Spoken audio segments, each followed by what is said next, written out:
Hello. Today I went to donate blood. I have O negative blood. What does that mean? First of all, it is the blood group of 7% of the population, which is not a lot. And the funny thing about O negative blood is that everyone can receive O negative. But for me, poor me, I can only receive O negative. The first time I donated blood when I was 18 years old, I asked the nurse, I said, because I was so excited, a stupid teenager. I go, oh, wow, unusual blood type. What does that mean? And the nurse, with that very ruthlessly realistic take that a lot of nurses seem to have, she said, well, young man, it means that you should take very good care of your heart and your lungs and your liver and your kidneys, because if you were to ever need a transplant, you surely would not get one. Which dampened my emotions about having an unusual blood type rather immediately. Today, what am I doing? Today, and I found a stash of good literature. So I'm gonna show it to you today. I haven't done one of these for a long time. Normally I don't do it, but it's I got some really good stuff and some unusual books, so I wanted to show them to you. Here they are. George Eliot, Silas Marner, however that is pronounced. Why did I pick this up? Okay, of course you can get this in just about any charity shop in the world. It is something that is always there. So why did you pick it up today, Grant? Why, on all those hundreds of other occasions, did you leave it, but today you bought it? I think it was because I was talking to someone who didn't strike me as a book-loving fella, and he said to me that he had just finished reading this, and I thought, well, if this guy who didn't seem to be a book-loving kind of fella likes this book, then perhaps I shall also like that book as well. Wrongly accused of a heinous theft that had been committed by his best friend, the gentle linen weaver, Silas Marner, goes into exile to become a miserly recluse. Wouldn't I love to become a miserly recluse? Grant, you're halfway there already. You're already miserly. In a rustic village of Ravelot, he finds redemption and spiritual rebirth through his unselfish love for an abandoned child who appears mysteriously one day in his isolated cottage. A classic beloved by every generation, George Eliot's heartwarming novel of a miser and a little child combines the charm of a fairy tale with the humor and pathos of realistic fiction. You've got to store up your knowledge of the classics. Perhaps it's hard to go back and it's, a little bit slow-moving and tedious. They did write books in a different way once upon a time. But I think if you're going to love literature, it's a little bit too easy to love modern literature. Modern literature is very fast-paced, it's very succinct, it's very, to the point, and classic literature is not like that. It can be very long-winded, it can be, full of these longer, flowery descriptions. However, I think, to be, what I hope to be is a very, very well-rounded appreciator of literature. I feel compulsion to read the classics. And it's very short. Come on, 190 pages. You can do it for classic literature. And I guess this is very much the same thing. The Curious Case of Benjamin Button and Other Jade Stories. I didn't buy this for the Benjamin Button. The only reason they have the Benjamin Button on the title is because they made a film of it with Mr. Pitt. In the past, this would have once been described as A Diamond as Big as the Ritz and Other Stories. And that is actually the one that I do want to read. I think this is pretty much all of the short stories of Scott Fitzgerald. Scott Fitzgerald was a very interesting case. I'm not such a big fan of The Great Gatsby, but I am a very big fan of Tender is the Night. I saw it and I thought, okay, take it home, why not? Now, this is something I absolutely did not like. This is another one that it exists in every single used bookstore, every single charity shop, every single Salvation Army. It is there in droves. There are certain books that just are always there in the secondhand store. There's 50 Shades of Grey, the whole series is always there. Memoirs of a Geisha is just always there every single time. And this one with the very flamboyant colors. Do the colors put me off? Yes, they do.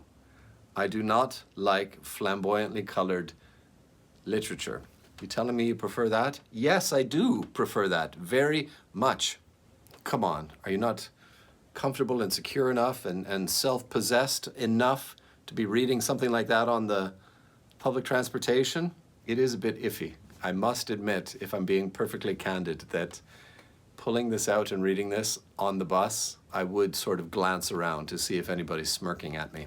So The Guardian has a list, the 1,000 greatest books to read before you die, according to The Guardian. I think it's going to be very light and easy, something like Bridget Jones' Diary. That's what I'm expecting, pretty much a longer Bridget Jones' Diary. One of the most talked about fictional debuts of recent years. How's this for an author bio? Zadie Smith was born in northwest London in 1975. She continues to live in the area. White Teeth is her first novel. Zadie Smith, do you not have one secondary hobby that might have been interesting to mention? You know, Zadie Smith was born in northwest London, and she often burns her toast. You know, something, give us something, lady. I'm a bit upset with myself for buying this one. Perfume by Patrick Susskind is a brilliant, violent, dirty, stinky kind of a novel. Really and truly, I do hate when they take a book of literature, they make a film of it, and then they put the cover poster of the film onto the book. Well, why did you buy it, Grant, if you hate it so much? Well, because my old copy of Perfume, it's all beat up and ragged. And I think I lent it to someone and they didn't give it back to me. Yeah, I did. Oh well, don't complain so goddamn much. I mean, the words in the book are exactly the same regardless of the cover. Is that not true? So do not make such a fuss, young man. In 18th century France, there lived a man who was one of the most gifted and abominable personages in an area that knew no lack of gifted and abominable personages. Interesting opening line. His story will be told here. His name was Jean-Baptiste Grenouille. Like, what a ridiculous cover. I mean, it looks like some weird kind of Batman spin-off, doesn't it? Now, a major motion picture. So that way you can lie to your friends and tell them that you read the book when you actually didn't. You just watched the stupid, superficial film. I bought, yeah, that's why I'm making the video, because I bought some weird stuff today. The Informers by Bret Easton Ellis. I have only ever read American Psycho. I thought the violence was extraordinarily gratuitous. I know everybody says, well, but you're not getting the point. The point is that it's all in his mind. That's fine if that's the point, but it doesn't mean that the violence is any less gratuitous. The violence could be in his mind and not go on for pages and pages and pages of the most sickening, depraved descriptions of torture, obscenely graphic violence. Say, well, come on, Grant, you always in the past you say that you like violence and you enjoy the dirty stuff. I do like it, but there needs to be some restraint on it. There needs to be some sense of artistic delivery. It's not artistic to just write, like a teenager who's watched a bunch of horror films, a lot of sickening torture descriptions, which is what American Psycho is. It is so utterly gratuitous. In American Psycho, I think he cuts a woman in half with one of those weed trimmers. How disturbed is the person who thought that would make good literature? And how artistically, without any valid credibility, to read something like that and say, oh yes, that is great literature. It's not. Every single person who talks about how much they love American Psycho, they always get so hung up on this business card scene, which I think happens in the first 50 to 100 pages, because it's a long book. It's over 500 pages, because it's written by a child. Bret Easton Ellis, you're a child. I say, Grant Shipway. And it would seem that these American Psycho fans who, if you ever meet someone who says that they love that book, do not take them back home with you. For God's sake, just protect yourself. Don't take them home. Don't go back to their place either. It seems that that's the only part of the book that they really enjoy. There's this one long extended scene where he talks about his daily beauty routine, and it goes on for over a dozen pages. There's another extended chapter where he talks about music from the 80s, where he talks about Huey Lewis and the News and Janet Jackson. And see, that's the thing. I do understand what Bret Easton Ellis is doing. He's trying to rub our noses in the decadence and the superficiality of the era, but that does not equate to a great piece of literature. It's the work of a, childish imagination. Having said all that, I bought The Informers by Bret Easton Ellis because I want to give the guy another chance. American Psycho, if you love it, if you hate it, as I do, it is something, and it is quite a cultural, what can I say, rusty can of cola on the side of the literature freeway. That's how I describe American Psycho, Mr. Ellis. You're nothing to me. But I'm going to give that guy another chance. Isn't that gracious of me? In this seductive and chilling nihilistic new book, I can't even be bothered to read it. 225 pages. Yeah, I'll give the guy another chance. Now, things are going to get fun. Wei Sun Choi, The Jade Peony. Oh, wow, I didn't even notice that. Look at that. I just opened it. And there's Jenny Podlicki, March 1997, with her telephone there, if you want to give Jenny a call. Don't call her, though. I read The Jade Peony when I came to Vancouver, and it was quite a good book because this book is about Chinese people in Vancouver, Chinatown, Vancouver, in the late 1930s and 1940s.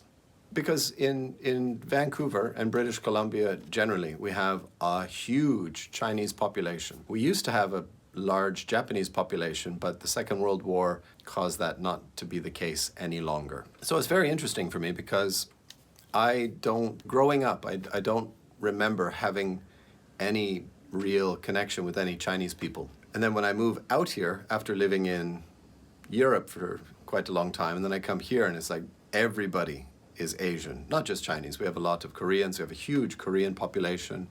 We have an enormous Filipino population. So we have a lot of Asian people. Like when you get onto the SkyTrain, it is, you see a lot of Asian faces. And to read this book, to get some understanding of the Chinese-Canadian perspective on things was a great thing to read. I want to read this one again because, to see what it is like 7 years later now that I've been living here for some time. It's quite a good book. I really enjoyed this one. And he died not very long time ago. 2 left. Cold Comfort Farm by Stella Gibbons. Again, I think this is on the Guardian list of the 1,000 greatest books to read before you die. Like I've seen that title mentioned here and there, but I've never found it before, and I was so happy to find one of these teal penguins that I do love so much. Cold Comfort Farm. Oh, here we go. Very probably the funniest book ever written. My. A brilliant novel along classic lines. That first bit of the blurb is so outrageously, very probably the funniest book ever written, and then it tapers off rather drastically. A brilliant novel along classic lines. Like that is hardly as exciting as the first half. What is that word? When the Sookbind was in bud, the orphaned Flora Post, expensively, athletically, and lengthily educated, descended on her relatives at Cold Comfort Farm. There were plenty of them. Judith, alone in her grief. Amos, called by God. Seth, smoldering with sex. Am I like spitting and slurring my words, or is this just particularly hard to say? Elphine, who needed a little polish. And of course, great Aunt Ada Doom, who saw something nasty in the woodshed. And Flora felt it incumbent upon her to bring order into chaos. First published in 1932, when it attracted considerable attention, Cold Comfort Farm is a classic of its kind. A dazzling parody of the earthly melodramatic novels of the period. 1932, were they dazzling and melodramatic at that time? I thought 1932 was Tropic of Cancer by Henry Miller. And Chapter 1. The education bestowed on Flora Post by her parents had been expensive, athletic, and prolonged. And when they died within the weeks of one another, and when they died within a few weeks of one another during the annual epidemic of the influenza or Spanish plague, which occurred in her 20th year, she was discovered to possess every art and grace save that of earning her own living. Always nice.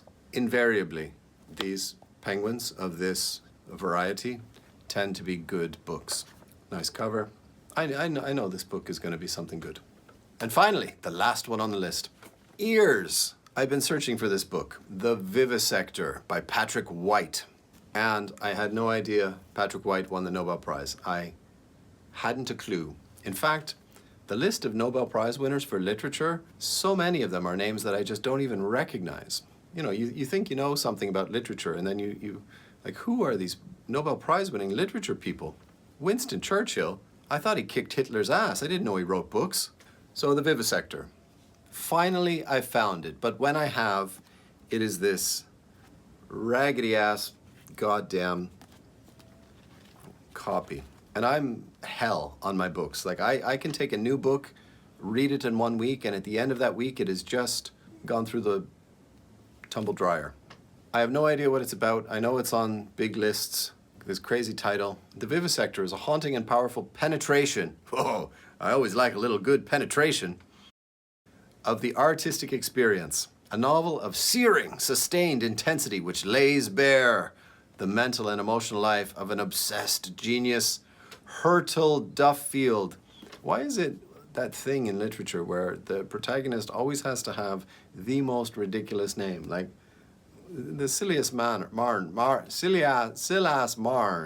What kind of a name is that? And here we've got Hurtle Duffield, a brilliant child born of illiterate, poverty-stricken parents. Illiterate, poverty-stricken parents.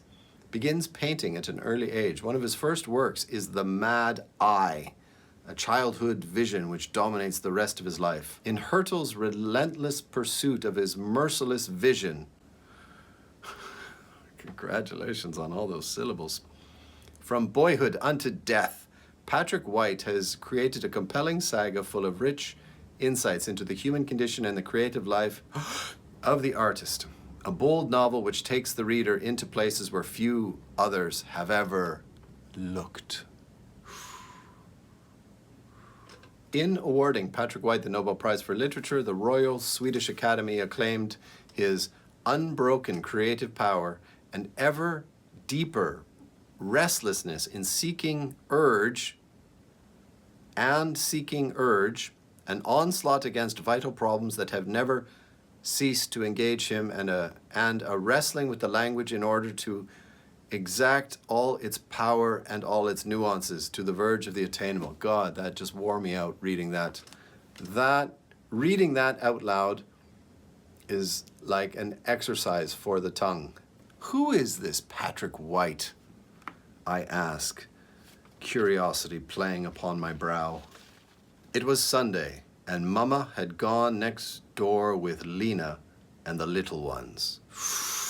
Opening line extraordinaire.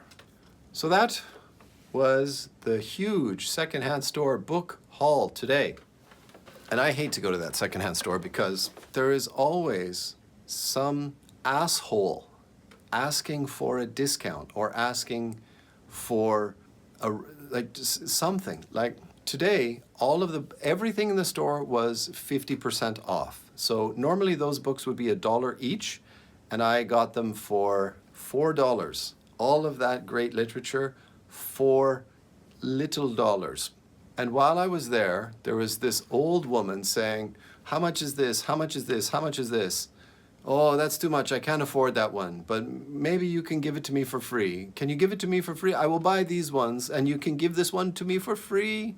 She had this pile of ugly clothes and fabrics and shoes, and the whole pile was, I think, $17. And she was just she wanted this extra thing to be thrown in for free. Look at how much stuff you are able to purchase for $17. It's all trash, and I have no idea what you're going to do with it, but it's so cheap. Like you could stuff it at the bottom of your windows for a bit of insulation during the winter because it's cheap. And this happens every single time I go to that bookstore. There are just these, I know I shouldn't say it, but there are these gypsy people who, it's a charity shop. All of the money that they make is going to go to the charity which is on the front of the building. Like they're not making profits here. It's not like you're shopping at Nike or Sephora or Dolce & Gabbana. Like you're not in one of those stores. You are in a charity shop. Like the stuff you're buying came from some dead person's apartment that was cleaned out by their relatives. Grandma dies. We need to get rid of all of her stuff. Take it to that goddamn secondhand place. Just dump it on them. And the good people that work there, they sort it out. Maybe they clean it, maybe they don't. And they put it out there on shelves and they hang it up on hangers and they organize it and they put it in certain places and they sell it at prices that are just inconceivably low. But still, there are people in there saying, oh, maybe if I buy 2 of these, can you give me this one for free? Or look how much I'm buying. I want you to give me a 20% discount. I hate those people. I really and truly hate those people. Come on, like have some sensibility as to where you are. I really shouldn't go into those places because, well, first of all, they're filled with people who are old and ancient. and I have to go because my lovely wife and my beautiful son have just come home. So that is the end of the video. Thank you very much for watching today, and I hope you enjoyed that. Take care. That's where I come from my secondhand books every 2 months. I come here and then I go over, you can't see it, over there, and I donate blood. And the strange thing is that every 2 months they magically have quite a lot of books that I would like to buy, which I suppose that means that in and around this area there's people with good taste in books who've just died. Tra-la.